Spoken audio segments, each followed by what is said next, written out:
May natanggap na maagang pamasko si Gray Gray galing sa mga ninong at ninang niya. O diba, sana all. Tinanong ko siya kung anong gusto niyang bilhin at ang sagot niya ay toy. Ano pa nga ba, laruan lang naman ang gusto ng batang to. Kaya naman agad-agad umalis na kami para magwaldas ng pera. Charot. Kapag may natatanggap na pera si Gray Gray, mapa-birthday man yan o Pasko, ginagastos talaga namin para bilhin kung ano yung gusto niya. Dati sabi namin, iipunin namin sa bangko para sa future niya, pero kasi na-realize namin after ilang years, maliit na lang value niyan. So mas mabuti na gamitin na namin yung pera para mabili kung ano yung gusto niya para ma-enjoy niya ngayon, 'di ba? Pero syempre, may separate pa kaming ipon para sa kanya. Okay din naman na ipunin niyo yung perang matatanggap nila para in the future na may kailangan yung anak niyo, may maibibigay kayo, 'di ba? Hindi yung gagamitin niyo yung pera na bigay ng ninong at ninang para pambayad ng kuryente or tubig or mga pangsariling gastos niyo. Kasi syempre, bigay nga yan, 'di ba? Para sa bata yan, ipambili niyo ng diaper, gatas, ayan, pwede pa. O kaya yung mga laruan kung malaki na sila, tanong niyo kung anong gusto nila. Kasi in the first place, yung mga ninong at ninang, hindi naman yan required na magbigay talaga ng regalo or pera. Nandyan sila para gabayan yung bata sa paglaki nila. Anyway, pagkatapos namin sa Toy Kingdom, kumain naman kami dito sa Ramenagi. Hindi namin maalala, pero parang first time lang namin makakain dito. Yung dati kasi namin na nakainan, iba yung pangalan nun. Parang sister company ata ng Ramenagi kasi parang halos same lang yung menu. Sa una, medyo nakaka-intimidate dito kasi medyo pricey. Tapos kapag first time mo dito, hindi mo alam paano umorder, ganon. Pero okay rin naman. Makikita mo naman dun sa menu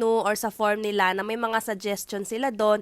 Tapos, pwede mo rin naman i-approach yung staff kung may mga tanong ka. Etong mga spices nga na to, wala akong idea dyan. Yung paminta lang ata ang alam ko dyan. Pero kung adventurous ka naman sa lasa, gusto mo mag-try ng mga spices, sige, push mo lang yan. Total, minsan lang naman, di try mo na, diba? Sa drinks naman, ito yung in-order namin, yung bottle juice. In-order kong flavor, honey lemon at peach mango. Mas nagustuhan ko dyan yung peach mango. Try nyo din kasi si Gray Gray nagustuhan niya din yan, yung flavor na yan. Tapos nag-order kami nitong cute na kids meal para kay Gray Gray. Nakalagay siya sa parang kutsi-kutsihan and parang mas gaganahan kumain yung mga bata. Katulad ni Gray Gray and excited na siyang kumain. Ito naman yung sa akin, butaw ramen, tapos kay Daddy, Green King ramen, and yung kay Gray Gray pala, may kasama din siya na maliit na bowl ng butaw ramen. Umorder din pala kami ng gyoza na para bang mabibitin pa kami dun sa ramen. Favorite kasi talaga namin yung gyoza, kaya hindi talaga pwede mawala yan sa order namin.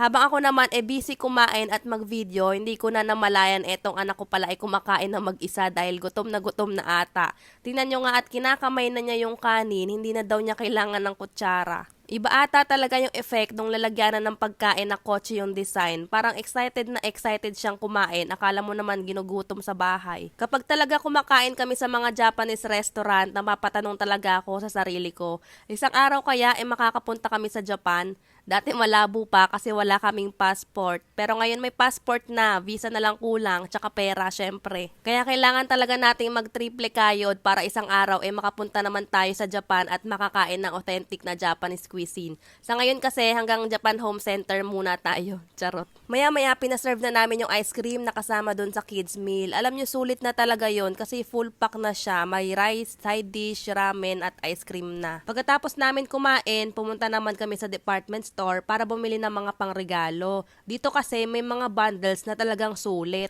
Sakto nga din nakita ko na meron na ulit stock yung favorite na polo shirt ni Daddy. Tuwing pumupunta kasi kami dito, laging out of stock. As in, kala nga namin phased out na. Kaya ngayon na may stock na ulit, sabi ko, bili na siya ng 3 kasi baka mahirapan na naman kami maghanap niyan. Di na ako masyado nakapag-video nito kasi ang dami ng tao, ang hirap ng mamili. Kaya nga ayaw na sana namin lumabas. Kaso since hindi pa kami nagbubunutan sa side ng family ko, kaya malamang meron pa kaming last minute shopping na gagawin.